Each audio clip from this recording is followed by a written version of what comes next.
আসসালামু আলাইকুম ভিউয়ার্স, আশা করি সকলেই ভালো আছেন। টেকনিক্যাল ট্রেডিং টিপসের পক্ষ থেকে সকলকে আবারও জানাই শুভেচ্ছা। মার্কেট আপডেটে সকলকে স্বাগতম। আরও একটি নতুন ভিডিও নিয়ে আপনাদের মাঝে হাজির হইলাম। ঈদের আগে শেষ কার্য দিবসে মার্কেট নিয়ে একটি ভিডিও আমি দিয়েছিলাম। আপনারা যারা আমার ভিডিওগুলি নিয়মিত দেখেন তারা অবশ্যই কিছু বুঝতে পারতেছেন এবং মার্কেট সম্পর্কে কিছুটা হলেও শিখতে পারছেন আশা করি। মার্কেট অ্যানালাইসিসের সাথে যদি আপনি আপনার হাতে থাকা শেয়ারটির অ্যানালাইসিস মিলিয়ে নিতে পারেন তাহলে মার্কেট থেকে আপনি লাভবান হতে পারবেন এবং বড় ধরনের লস থেকে নিজেকে সেভ রাখতে পারবেন আশা করি। যাই হোক, আজকে ছিল ঈদের পরে ছুটির শেষ দিনের পর প্রথম কার্য দিবস। সকলে আমরা ভালো কিছু আশা করেছিলাম। দিন শেষে আমরা দেখলাম 43.57 পয়েন্ট প্লাস করে মার্কেট দিন শেষ করতে সক্ষম হয়েছে। গত ভিডিওতে আমি মার্কেটের বেশ কিছু গুরুত্বপূর্ণ বিষয় আলোচনা করেছিলাম এবং পজিটিভ দিকগুলো আপনাদের মাঝে তুলে ধরেছিলাম। সেই দিক থেকে বিবেচনা করলে আজ মার্কেট পজিটিভ হওয়ার সম্ভাবনাটাই ছিল প্রায় 90%, আর সেটাই আমরা দেখতে পেলাম। তবে এটি কতদিন চলমান থাকবে সেটাই এখন দেখার বিষয়।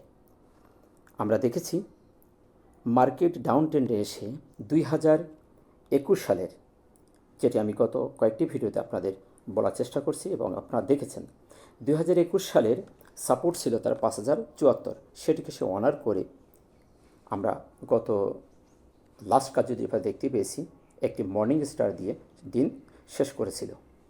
এর আগের দিন একটি ইনভার্টেড হ্যামার দিয়ে সাপোর্ট লেভেলে এসে দিন শেষ করে, সেটাও আমরা দেখতে পেয়েছি। মার্কেটের জন্য একটা পজিটিভ দিক আমরা দেখেছিলাম।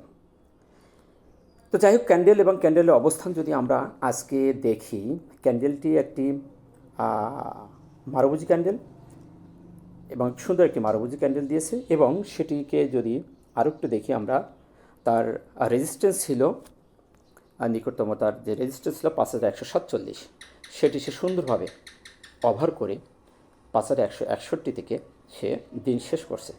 বর্তমানে মার্কেটের আজকের মার্কেটের ভ্যালু 5161 এবং আমরা যদি তার যেটি সে রেজিস্ট্যান্স ছিল সেটি 5174কে ওভার করে ওপরে যেয়ে অবস্থান করছে। এখন বর্তমান যদি মার্কেটে আমরা সাপোর্টটা দেখতে চাই তাহলে আমাদের যেটি স্ট্রং সাপোর্ট 2019 সালে আমরা দেখেছিলাম 5074, সেটিকে যে অনার করছে, এটি আমাদের জন্য একটি স্ট্রং সাপোর্ট হিসেবে আমরা বিবেচনা করে রাখতে পারি।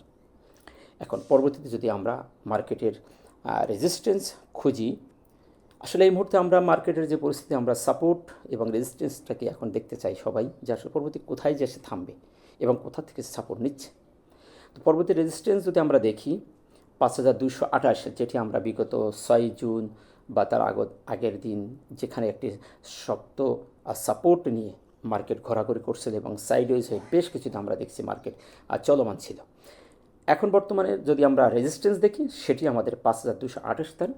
এখন ইম্পর্টেন্ট যে রেজিস্ট্যান্স সেটি হলো 5228। এখন যদি ভলিউমের আমরা দেখি, ভলিউম আপনারা দেখেছেন, ভলিউম গত দিনের থেকে টার্নওভার কমছে। বর্তমানে আজকের যে ভলিউম আমরা দেখতে পেলাম 245 কোটি টাকা, এটি গত দিন থেকে যথেষ্ট একটা কম ভলিউম হয়েছে। আপনারা জানেন মার্কেটকে সামনের দিকে এগিয়ে নিতে হলে তার জন্য আমাদের সর্বপ্রথম প্রয়োজন মার্কেটের ভলিউম। ভলিউম মার্কেটের প্রাণ এটাকে বলা যায়। তো এই ভলিউম যতদিন পর্যন্ত মার্কেটে বাড়তে না থাকবে ততদিন পর্যন্ত মার্কেট এরকম জায়গায় কিছুদিন, একদিন দুদিন বাড়বে, আবার একদিন দুদিন পড়বে, এভাবেই জায়গায় হয়তো বা রেঞ্জ বাউন্ড হয়ে বা এর সামনের দিকে যাবে, একদিন দুই দিন পড়বে, এভাবেই চলতে থাকবে। বড় আকারের কোনো পরিবর্তন যদি আমরা আশা করি, মার্কেটে অবশ্যই ভলিউমের একটি বড় আকার পরিবর্তন আসতে হবে। সেদিক থেকে আমরা দেখতে পাচ্ছি গত দিনের ভলিউমটা থেকে আজকের ভলিউমটা কমে গেছে। আর আমরা ভলিউম অ্যানালাইসিসটিকে আমরা গতদিন দেখেছি, আপনারা সবাই জানেন, যদি ভলিউমটা হঠাৎ করে বেড়ে যায় পরের দিন ভলিউম আর কারণে এই অ্যানালাইসিস থেকে আমরা ধরে নিতে পারি যে মার্কেট একটু কারেকশন হওয়ার সময়টা থেকে যায়।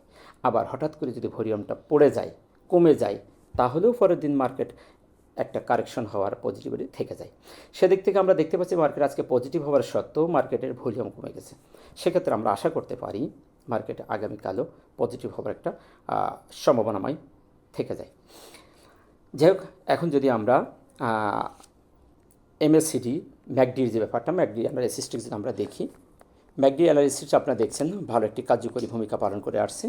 বারবার আমি বলতে চেষ্টা করেছি আপনাদেরকে যে হিস্টোগ্রামের বার তাৎক্ষণিক বা দ্রুত সিদ্ধান্ত নেওয়ার জন্য আমরা যে ইন্ডিকেটরটি সবচেয়ে গুরুত্বপূর্ণভাবে দেখে থাকি সেটি হলো প্রাইস অ্যাকশন অর্থাৎ ক্যান্ডেলস্টিক বলে দিতে পারে যে আগামী দিনের মার্কেট কী হতে পারে।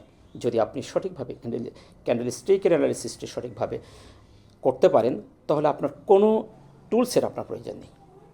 তারপর আমরা দেখে থাকি কি হিস্টোগ্রামের বার, এটি তাৎক্ষণিক সিদ্ধান্ত নেওয়ার জন্য একটি পূর্ব সিগন্যাল সে প্রদান করে থাকে, যেটি আমরা বেশ কিছুদিন আগে দেখেছি যে বিগত 27 মে থেকে হিস্টোগ্রাম বারগুলি লাল বার থেকে হালকা লাল বার ক্রিয়েট করে ক্রমান্বয়ে ছোট থেকে ছোট হয়ে আসতেছিল এবং আমরা দেখছি যে 6 জুন হিস্টোগ্রামের বারটি একদম জিরো লেভেলে এসে সেখান থেকে আবার লাল বার করে নেগেটিভ চলে আসে।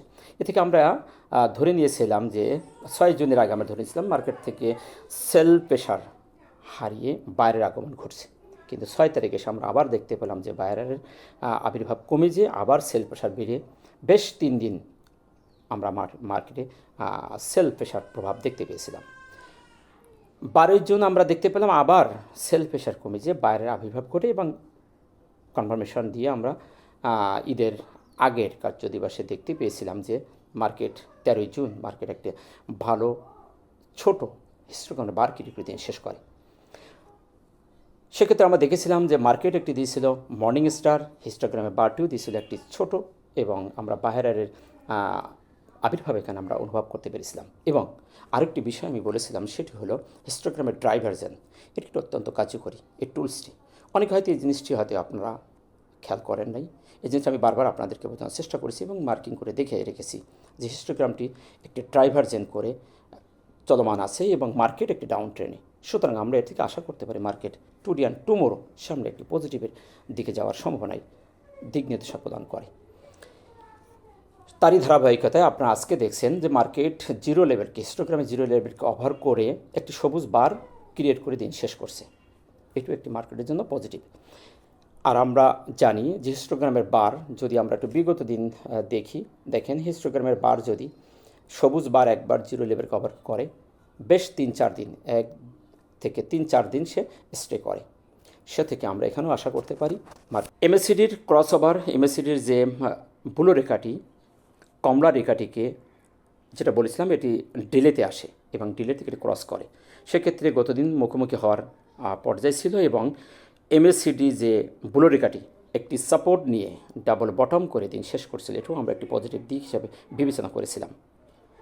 সেই ধারা অনুযায়ী আজকে আমরা দেখতে পেলাম এমএসসিডিও তার মুখটি ক্রস ওভার করে ক্রস ওভার হয়ে গেছে। আমরা যদি আরএসআই দেখি, আরএসআইয়ের ব্যাপারটা যদি আমরা দেখি, আরএসআই আমরা সবাই জানি ওভারব্রড এবং ওভারসোল্ড 30-এর নিচে ওভারসোল্ড হয়ে যাওয়াটাই আরও নিচে নামার সম্ভাবনা থেকে যায়।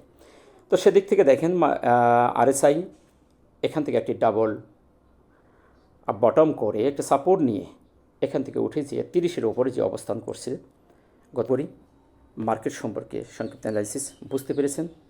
ভালো থাকবেন। আসসালামু আলাইকুম ওয়া রাহমাতুল্লাহ।